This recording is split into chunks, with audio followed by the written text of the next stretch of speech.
একজন বাবা হিসেবে সবসময় চেয়েছি আমার সন্তানের জন্য সেরাটি দিতে।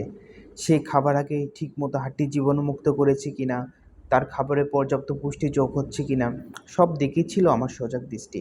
সম্প্রতি একজন শিশুরোগ বিশেষজ্ঞ বন্ধুর সাথে কথা বলে জানতে পারলাম যে পুষ্টিকর খাবারগুলো প্লাস্টিক ও বক্সে করে ফ্রিজে সংরক্ষণ করছি, সেখান থেকেই নাকি মাইক্রোপ্লাস্টিক ও বিপিএ জাতীয় রাসায়নিক খাবারে মিশে যাচ্ছে। আর এটা আমি বুঝতেও পারিনি। আমি নিজেও জানতে আমার বাচ্চার ক্ষতি করে যাচ্ছি। বিশ্ব স্বাস্থ্য সংস্থা WHO একটি গবেষণায় দেখা গিয়েছে এই রাসায়নিক ও মাইক্রোপ্লাস্টিকগুলো শরীরে প্রবেশের পর তাৎক্ষণিক কোনো প্রতিক্রিয়া দেখা যায় না, কিন্তু তা পরবর্তীতে শরীরে জমে শরীরে মারাত্মক সমস্যা তৈরি করে থাকে। আর এই সমস্যাটা দ্রুত বোঝা যায় একজন শিশুর শরীরে, কেননা তাদের শরীরটা তখনও বিকাশমান। তাদের শরীরের বৃদ্ধি, ব্রেন ডেভেলপমেন্ট পুরে সরাসরি প্রভাব পড়ে থাকে। এই জন্য অনেক বাচ্চা ঘন ঘন অসুস্থ হয় ও পুষ্টিহীনতা মনে হয়।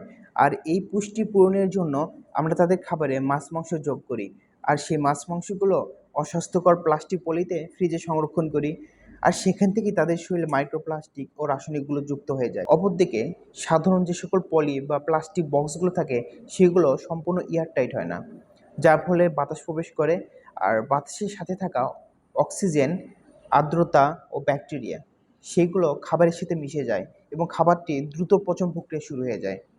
ফল এই খাবারটি যখন আমাদের বাচ্চাকে খাওয়াচ্ছে, তখন সেই খাবার থেকে পর্যাপ্ত পুষ্টি থাকছে না, যার ফলে আমাদের বাচ্চাদের পুষ্টি চাহিদা পূরণ হচ্ছে না। তাই আমি এমন একটি সমাধান খুঁজছিলাম যা আমার সন্তানের খাবারকে বিষাক্ত করবে না এবং এর পুষ্টিগুণ থাকবে অটুট। অনেক খোঁজাখুঁজির পর আমি খুঁজে পেলাম সিলিকন ফুড স্টোরেজ ব্যাগ। এই ব্যাগ তৈরিতে ব্যবহৃত হয়েছে ফুড গ্রেড সিলিকন, যা খাবারকে বিষাক্ত করে না। এর আসল ম্যাজিক লুকিয়ে আছে এয়ারটাইট সিলিং টেকনোলজিতে। কেননা এই ব্যাগটিতে ব্যবহৃত করা হয়েছে দুই স্তরের সিলিং জিপার, যা বাইরের বাতাসকে ভিতরে প্রবেশ করতে দেয় না।